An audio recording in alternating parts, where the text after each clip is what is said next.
তো বন্ধুরা, চলো সবাইকে শুভরাত্রি। তো আমার চুলটা দেখে বুঝতে পারছো যে আমি স্ট্রেট করেছি চুলটা, ঠিক আছে? একটু কার্লি ছিল, স্ট্রেট করেছি। কেমন লাগছে জানাবে তো। আর এই দেখো, এটা এটা কিন্তু খুব ভালো। এটা হচ্ছে লরিয়েলের সিল্কিন শাইন, বুঝেছো?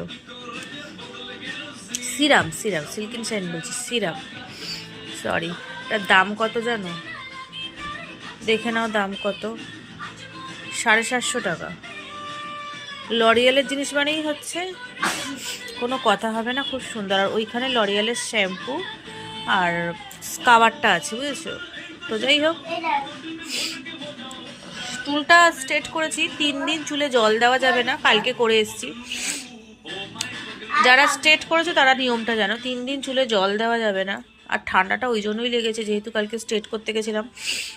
মানে কতবার মাথা ধোয়ানো হয়েছে পার্লারে আর কি, কী সব ক্রিম ফ্রিম লাগানো হয়েছে। তো কালকেও মাথায় জল দেবো না, পরশু দিনও দেবো না। পরশু দিন একেবারে পার্লারে যাব, ওরা মাথাটা শ্যাম্পু করে দেবে।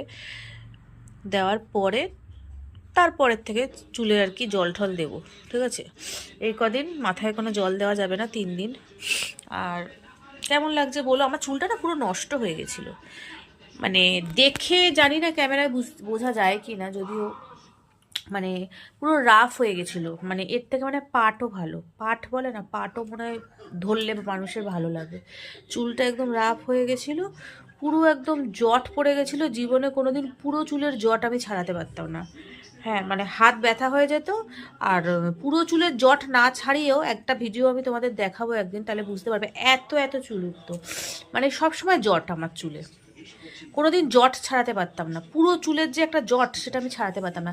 সেটা ছাড়াতে গেলে প্রচণ্ড চুলে লাগতো, মাথায় লাগতো, টেনে টেনে টেনে টেনে, এমনকি হাত দিয়ে দিয়েও ছাড়তে পারতাম না।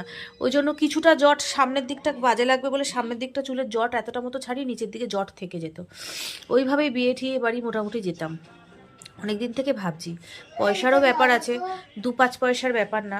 আমার চুলটা কিন্তু ভালোই লম্বা হয়ে গেছিলো, মোটামুটি পিঠ অবধি চলে গেছিলো, কোমর না পিঠ অবধি। কিন্তু আমি বলেছিলাম ওই লম্বাটাই থাক, ওই লম্বার মধ্যে চুলটা স্ট্রেট করে দিতে, ছোট করতে না করেছিলাম। কিন্তু ওরা বললো চুলটা তো খারাপ হয়েই গেছে, তো চুলের যে মানে মানে কি বলবো, একদম তো চুল ছোট, এইটুকু করলে বাজে লাগবে।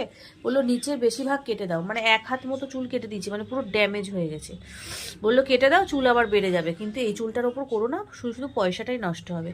তো ওই চুলটা কেটে করেছি। আর আমার চুল যদিও খুব তাড়াতাড়ি বাড়ে।